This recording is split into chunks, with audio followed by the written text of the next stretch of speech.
से होना चाहिए, सकाम भाव से कोई कर्म नहीं करना चाहिए। लेकिन यज्ञ दान तब करते रहना चाहिए। क्यों करते रहना चाहिए? कि ये जो है चित्त को शुद्ध करने वाले हैं। लेकिन ये चित्त को शुद्ध करने वाले तभी होते हैं जब इनमें कर्माशक्ति न हो और फलाशक्ति न हो।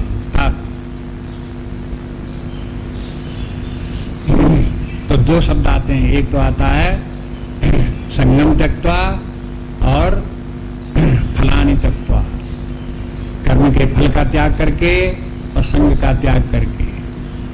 अब यहाँ त्याग के माने कर्म का फल का त्याग का फिर ज्यादा स्पष्ट पहले हो चुका है अन्य अध्यायों में, इसलिए कर्म के फल का त्याग के माने ऐसा नहीं है कि फ्री काम करो, तो कर्म के फल का त्याग हुआ, ये भी गलत अर्थ हो गया कि काम करो लेकिन फ्री करो, ऐसा नहीं है। फ्री मत करो, कार्य करो, उस कर्म के फलस्वरूप जो कुछ भी प्राप्त हो उसे परमात्मा का प्रसाद समझ करके स्वीकार करो, उसकी डिमांड मत करो, उसके लिए आग्रह मत करो, उसके ऊपर निर्भर मत हो, उसके कारण से सुखी दुखी मत हो, उसके कारण से परेशान मत हो, उसके कारण से तनाव मत पैदा करो।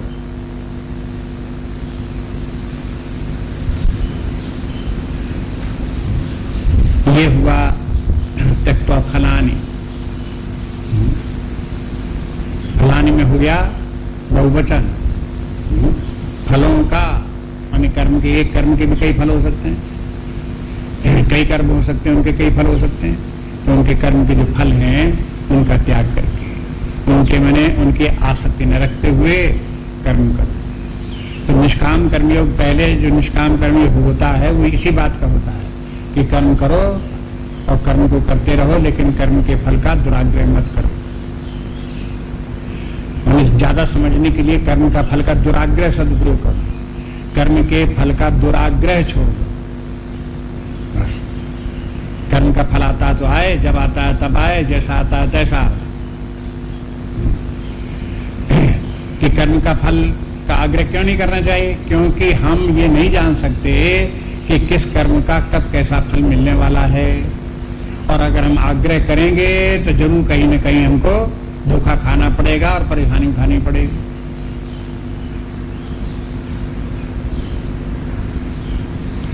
हमेशा ये नहीं कि ये कर्म करो उसका ये फल, ये कर्म करो उसका फल, इस प्रकार से कर्म के साथ फल लगे ही लगा हो और वही फल हमेशा मिलता चला जाए। हो सकता है कि कहीं आप किसी का उपकार करो तो उसके कारण से वो धन्यवाद दे, और कहीं ऐसा भी हो सकता है कि किसी के साथ उपकार करो और वो क्या बोले हैं कि देखो मैंने कैसा बेवकूफ बनाया।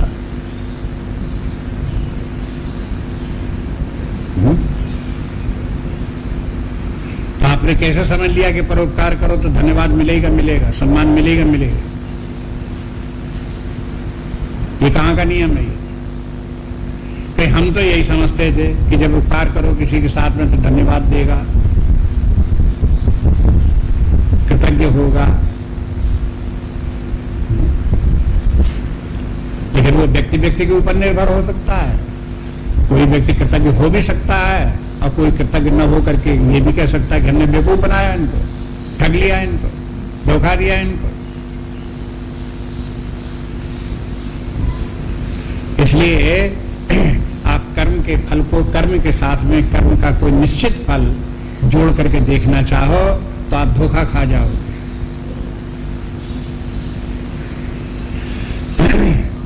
इसलिए कर्म करते रहो, कर्म के फल के लिए कोई विशेष आग्रह मत रखो। जो जब खैर में ये हो गया, ऐसा शुरू करो करना। पहले जब ऐसा करते करते करना शुरू करोगे तो धीरे धीरे करके इसी से चित्त शुद्ध होगा, अंतःकरण शुद्ध होगा, सत्वगुण बढ़ेगा, आंतरिक शांति प्राप्त होगी, विचार करने में सामर्थ्य, विचार करने की सामर्थ्य बढ़ती जाएगी, सूक्ष्म बुद्धि होती जाएगी। तो फिर क्या होगा? तब उसके बाद व्यक्ति को ये समझ में आ जाएगा कि जो कर्म में हमारी आसक्ति है वो भी नहीं होनी चाहिए, कर्मासक्ति नहीं होनी चाहिए। कर्म करना चाहिए लेकिन उसमें अहम भाव रख करके कर्म नहीं करना चाहिए, कर्ता भाव रख करके कर्म नहीं करना चाहिए। मैं ही इन कर्मों का करता हूं, इस प्रकार का भाव रख कर कर्म करता, तो ये भी अज्ञान है। धीरे धीरे व्यक्ति को समझ में आ जाए कि मैं सही प्राण मन बुद्धि नहीं आत्मा हूं, इसलिए अकर्ता हूं। बस अकर्ता स्वरूप में स्थित रह करके कर्म करे, और ये कर्म हो रहे हैं शरीर के द्वारा हो रहे हैं, प्रकृति के द्वारा हो रहे हैं, प्रकृति में बरत रही है, और अपने आप को प्रकृति से डिटैच होकर के रखे और प्रकृति को कार्य करने दे, अपने आप को उसके साथ मत जोड़े। अब देखो, इसीलिए कहीं किसी व्यक्ति को देख करके अगर कहीं कोई व्यक्ति निर्णय निकालता है अपनी बुद्धि से, तो उसकी गलती है। मान लो कोई व्यक्ति जो है वो बड़े लगन के साथ कार्य कर रहा है, खूब अच्छा कार्य कर रहा है, दूसरा व्यक्ति कहता है कि देखो कैसे काम के चक्कर में पड़ गए, कैसे काम में लिप्त हैं,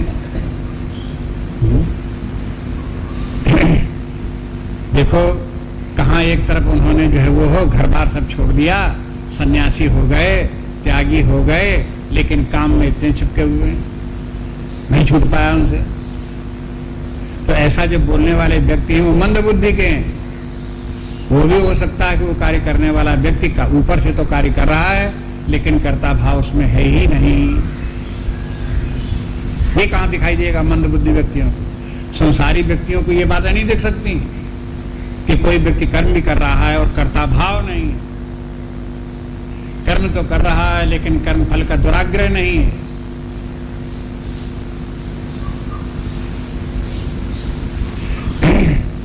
इसलिए ये लोग जो कि अपने कार्य में लगे होते हैं, महापुरुष हैं, दिव्य पुरुष हैं, ज्ञानी लोग हैं, वे न कर्ता भाव रखते हैं, न भोक्ता भाव रखते हैं, लेकिन कर्म करते हैं, और कर्म उससे भी ज्यादा करते हैं जितना कि संसारी लोग करते हैं, उससे कहीं ज्यादा कार्य करते हैं।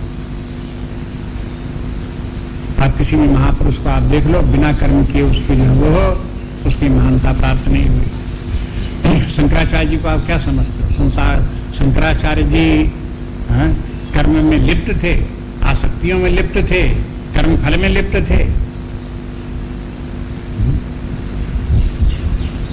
आप कहोगे कि लिप्त न होते तो कैसे इतने ज्यादा काम कर जाते, कैसे इतने ग्रंथ लिख जाते, कैसे इतने मंदिरों का निर्माण कर जाते, कैसे इतने मठ बना देते, कैसे ऐसे शिष्यों को पढ़ा देते? वो तो कर्म में लिप्त थे ही थे, कर्म उनसे छूटे नहीं।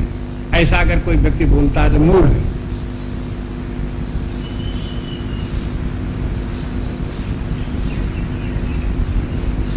उनमें कर्माशक्ति नहीं है, कर्ता भाव भी नहीं है, लेकिन फिर भी कार्य कर रहे हैं।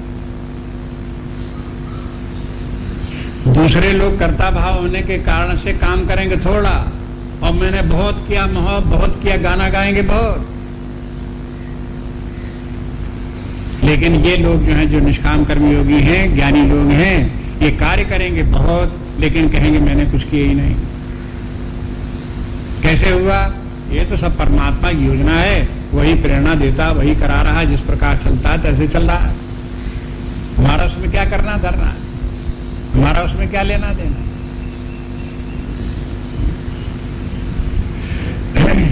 ये भावना इस प्रकार के रख करके कार्य करे, तो इसका बिना अभ्यास डाले, बार बार बिना विचार किए, बुद्धि में इन सब सिद्धांतों को धारण करके बिना कार्य किए व्यक्ति को समझ में नहीं आया ये सब क्या रहा से। इसलिए यदि कहते तान्यप्तु कर्माणि संयम तट्टा फलानी च, ऐसे करे और फिर करे किस लिए? ऐसा लगता है पहले प्रश्न यही आ जाता है, जब फल की कामना नहीं, आग्रह नहीं, कर्ता भाव नहीं, तो इसके मान झंझट ही छूट गया, काम ही खत्म हो गया, काम काहे करे फिर? कहते नहीं, कहते कर्तव्यानि इति मे पार्थ निश्चितम मतमुत्तमम, ये समझ करके ये मेरा कर्तव्य है, कर्तव्य में कर्तव्यानि इति, ये जो कार्य मैं कर रहा हूं ये मेरे कर्तव्य हैं, बस इनके कर्तव्य कर्म को होते रहना चाहिए। पर ऐसे करके जो कर्म करता है वो व्यक्ति जो है वो निश्चितम मतम उत्तमम, हे अर्जुन ये मेरा सर्वोत्तम मत यही है। अब इसके माने जितने भगवान ने उधर बताए कि सब कर्मों का त्याग कर देना चाहिए, भगवान ने उसका भी खंडन कर दिया यज्ञ दान तप कर्म करते रहना चाहिए, शास्त्रों में कहा गया, इसलिए करते रहना चाहिए। और अगर उनको करते रहो लेकिन लौकिक कामना से करते रहो तो भगवान ने उनका भी खंडन कर दिया। कहते यज्ञ दान तप कर्म करो, लेकिन कर्म ऐसे करो कि उसमें जो है न कर्ता भाव रखो न भोक्ता भाव रखो, केवल अपना कर्तव्य कर्म ये समझ कर करो।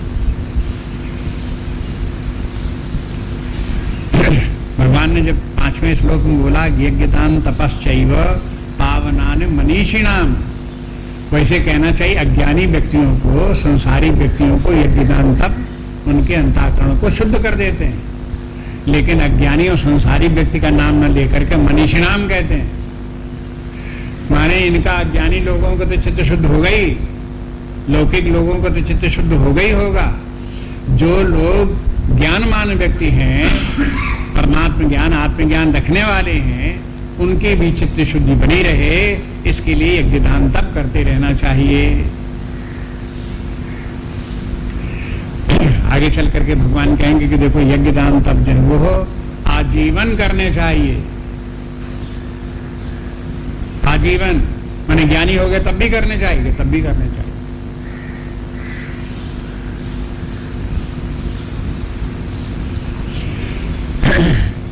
लेकिन आप याद रखो दान के माने केवल पैसे का दान नहीं, तप के माने केवल ये नहीं कि पेड़ के ऊपर उल्टे लटके रहो, यज्ञ के माने ये नहीं कि केवल आहुतियां देते रहो।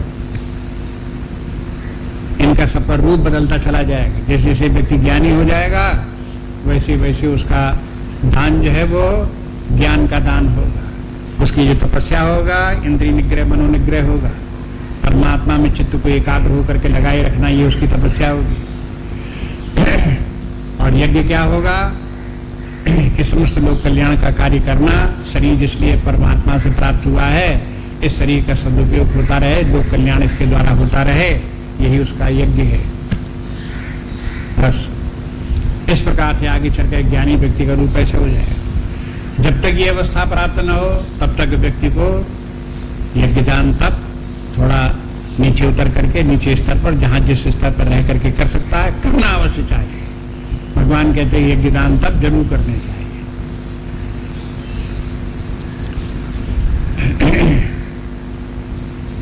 7वां श्लोक देखिए। नियतस्य तु संन्यासः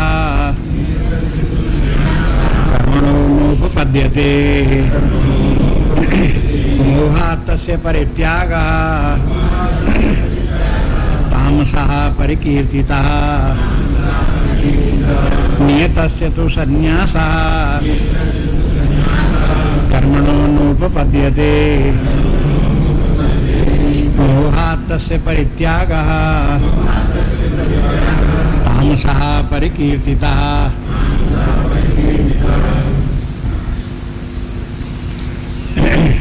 अब यहाँ से जो त्याग जो है वो 3 प्रकार का है, तामस राजस और सात्विक, वो प्रारंभ कर देते। इस श्लोक में बताया कि तामस त्याग किस प्रकार का है, आगे बताते हैं राजस कैसा है, अंत में बताते हैं सात्विक कैसा है। वैसे पिछले अध्याय में भगवान पहले सात्विक बताते आए, फिर राजस बताया, फिर तामस बताया। लेकिन यहाँ पहले तामस त्याग बताते हैं, फिर राजस बताते हैं, फिर सात्विक बताते हैं। इसका क्रम भी यहाँ बदल दिया क्योंकि 6वें श्लोक में भगवान ने बोल दिया कि देखो मेरा मत क्या है, त्याग कैसा होना चाहिए। इसलिए उसके विरोध में, कॉन्ट्रडिक्शन में, कि अगर ऐसा नहीं करते, दूसरे प्रकार से करते हैं तो फिर वो तामस त्याग हो जाएगा। इसलिए कहते हैं नियतस्य तु संन्यासा। नियतस्य के माने है जो नियत कर्म है, जो अपने कर्तव्य कर्म है, जो स्वधर्म है, वही व्यक्ति का नियत कर्म है। उसका संन्यासा, उसका त्याग जो वो कर्मणो नोपपद्यते। न उपपद्यते माने उचित नहीं है। जो व्यक्ति का नियत कर्म है उस नियत कर्म का त्याग कर देना उचित नहीं है। बहुत से अज्ञानी व्यक्ति बेचारे जानते नहीं कर्म का रहस्य, और फिर भी दूसरे स्वयं भी गलत रास्ते पर चलते हैं और दूसरे लोगों को भी गलत राय भी देते हैं। जैसे किसी से कहेंगे कि देखो अब तो तुम रिटायर हो गए हो और तुम्हें ढेर भर पेंशन मिलती है, मौज करो, अब क्या है, अब तुम्हें क्या करना है। कैसी सुंदर देखो शिक्षा, वो भी कहता है कि हाँ देखो कैसी बढ़िया शिक्षा दे रहे हैं, अच्छी मिले। ये नहीं कहेंगे कि देखो तुम्हारा एक कर्तव्य कर्म समाप्त हो गया, दूसरा कर्तव्य कर्म अब तुम्हारे सामने, उसको समझो, उस कर्तव्य कर्म को करो, ऐसा नहीं बोलेंगे। ये लोक रीति, इसीलिए कहते हैं लोक से सावधान रहो, शास्त्र को देखो, लोग की बातों को लेकर के लोग क्या कहते हैं उन्हीं की बातों को लेकर के चलते रहो तो तुम्हें खंडक में डाल देंगे सर ले जाके।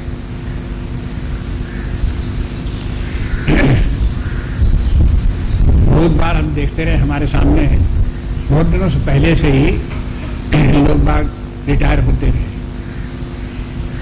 60 वर्ष के हो गए, सरकारी नौकरी कहीं हुए, रिटायर हो गए।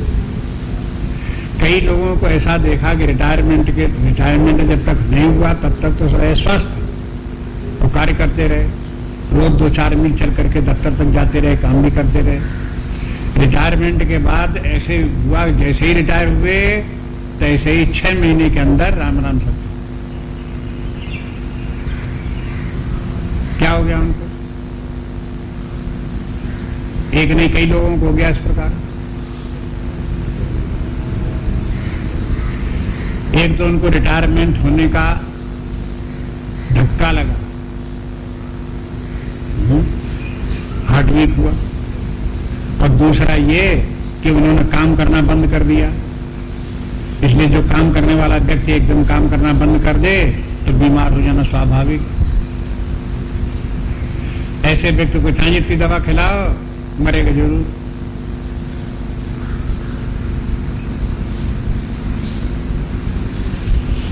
मैंने एक हम लौकिक बातें बता रहे हैं कि देखो इस प्रकार से लोग बात जो हैं राय ऐसी लोगों को देते हैं और उस राय के कारण से उस रास्ते पे चलते भी लोग बाग और उसके बाद उसके दुष्परिणाम भी प्राप्त करते हैं।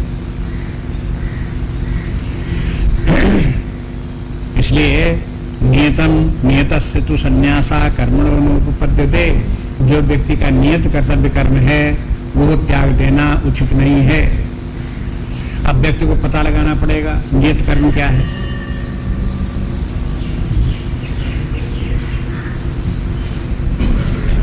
तीसरे अध्याय में भगवान कहते हैं नियतम करो और अकर्मणा नोपपद्यते, कहते हैं नियत कर्म में तुम लगे रहो, कर्म का त्याग करके अकर्मण्य हो जाना तुम्हारे लिए कभी उचित नहीं है। इसी वहां पर भी तीसरे अध्याय में वो बात थी, प्रकारांतर से यहां वही बात फिर आती है। नियतस्य तु संन्यासा कर्मणो नोपपद्यते, जो नियत कर्म है उस नियत कर्म को छोड़ना नहीं चाहिए। लेकिन नियत कर्म सदा सारे जीवन एक ही नहीं हुआ करता। नियत कर्म का निर्धारण कैसे होता है ये भी पहले चर्चा आ चुकी है, संक्षेप में याद रखें। नियत कर्म का निर्धारण एक तो व्यक्ति के स्वभाव से होता है, सत्वगुणी है तो उसका नियत कर्म एक है, रजोगुणी तो दूसरा है, तमोगुणी तो दूसरा है। एक तो इनसे निर्धारण होता है नियत कर्म, और दूसरे निर्धारण होता शरीर की आयु से। बालक है कि युवक है कि वृद्ध है तो उसका शरीर से भी उसका नियत कर्म निर्धारित होता है। इन दोनों को ध्यान में रख करके व्यक्ति का जो नियत कर्म है वो उसका स्वधर्म है।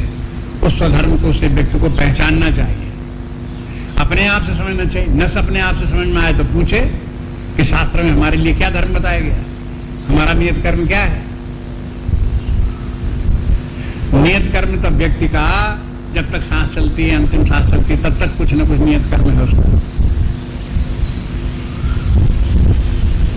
अकर्मणा नोपपद्यते माने व्यक्ति काम छोड़ करके बैठ जाए, ये तो कभी है ही नहीं मनुष्य के लिए। कहीं विधान इस प्रकार का नहीं, काम छोड़ करके बैठ जाए। अकर्मण्यता जो है वो हो विपथगामी होना है, गलत रास्ते भटक जाना है, कर्म का त्याग कर देने के माने। इसलिए कहते हैं नियतस्य तु संन्यासा कर्मणो नोपपद्यते, और मोहाप्त से परित्यागा, और अगर कोई उसका त्याग कर देता है तो मोह के कारण से त्याग कर देता है। मोह के माने अज्ञान होकर, ये शरीर में आसक्ति के कारण से या कहीं और गलत धारणा के कारण से व्यक्ति कर्म का त्याग कर देता है, अपने नियत कर्म का तो ऐसा त्याग कैसा कहलाता है? तामसा परिकीर्तिता। ऐसा कर तो तामस त्याग कहलाता है। तामस त्याग का कहलाने के माने वो त्याग व्याग कुछ नहीं, कहने मात्र के लिए त्याग है। ऐसा ना समझो कि चलो त्याग तो फिर भी है, न सही सात्विक न सही राजस, तामस तो है ही है, त्याग तो है ही है, तामस ही सही है। लेकिन तामस कह करके भगवान निंदा करते हैं कि ये त्याग नहीं है, ये भ्रांति है त्याग की। मोहात्त से परित्यागा, मोह के कारण सच ने कर्म का त्याग किया हुआ बैठा हुआ है।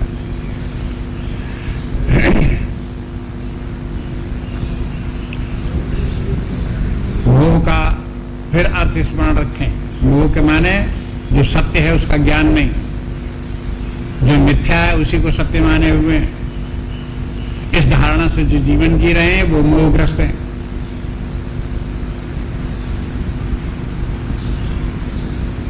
इसलिए कहते मोहात्त से परित्यागा, माने मिथ्या धारणा के कारण। उनको सत्य का ज्ञान नहीं है, मिथ्या के कारण से मिथ्या धारणा बनाए बैठे हैं, उसके कारण से उन्होंने कर्म का त्याग कर दिया। तो मोहात्त से परित्यागा तामसा परिकीर्तिता। यद्यपि इस त्याग को तामस कहकर के इसकी निंदा की है, लेकिन इतनी बात तो बताई कि व्यक्ति को इसके माने नियत कर्म करते रहना चाहिए और मोह जाल में नहीं पड़ना चाहिए। ध्यान रख करके, सत्य को समझ करके किस प्रकार से जीवन जिया जाता है, कैसे कर्म किए जाते हैं, वो करते रहना चाहिए। तब वो तामस त्याग नहीं होगा। उस तामस त्याग को सात्विक बनाने के लिए क्या करना पड़ेगा? मोह छोड़ना पड़ेगा। तो नियत कर्मों का जो त्याग करके आलस्य में बैठे हुए थे, अकर्मण्य बने बैठे, तो अकर्मण्यता को छोड़ना पड़ेगा। ये बस इसी प्रकार राजस है और सात्विक है, वो कर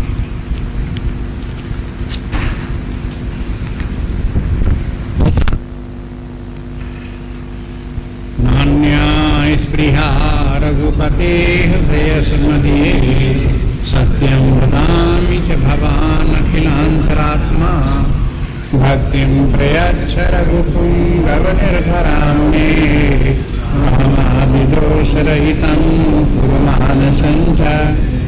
श्रीराम जय राम जय जय राम, श्रीराम जय राम जय जय राम,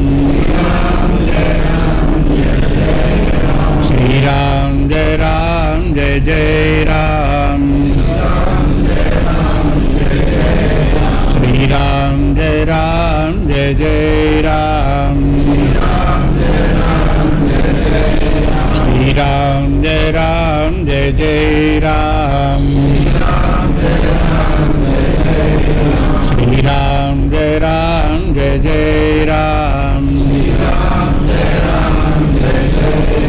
श्रीराम जय राम जय जय राम, श्रीराम जय राम जय जय राम,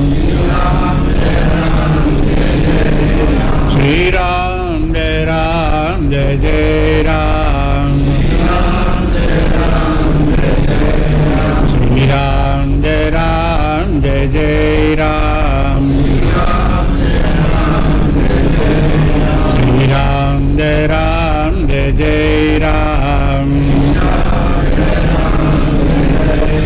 श्रीराम जय राम जय जय राम, श्रीराम जय राम जय जय राम, श्रीराम जय राम जय जय राम, श्रीराम जय राम जय जय राम।